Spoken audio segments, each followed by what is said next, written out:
বন্ধুরা সময় করে এসে খেয়ে যাবেন একদিন আমার হাতের অরেঞ্জ মিল্ক পুডিং। দুধটা প্রথমেই গরম করে নেব। ভালো মতন দুধটাকে বলক ফুটিয়ে নেব।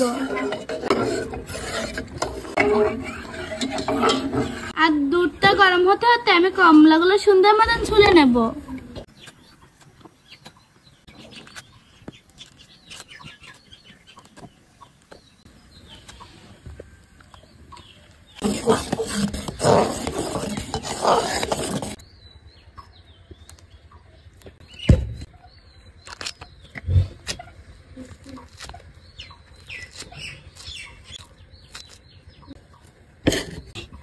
কমলা ছোলা শেষ, তো এবার আমি দুধের মধ্যে দিয়ে দেবো আগার আগার পাউডার।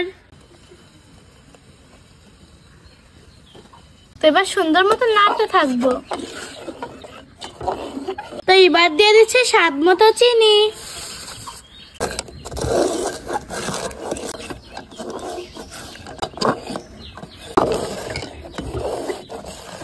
তো এবার এই কাঁচা বোতলের মধ্যে দিয়ে দিচ্ছি কমলা। আপনারা ইচ্ছে করলে অন্য কিছুর মধ্যেও দিতে পারেন।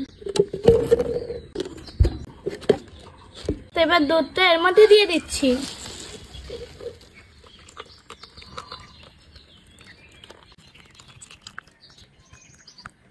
তিরিশ মিনিট অপেক্ষা করব।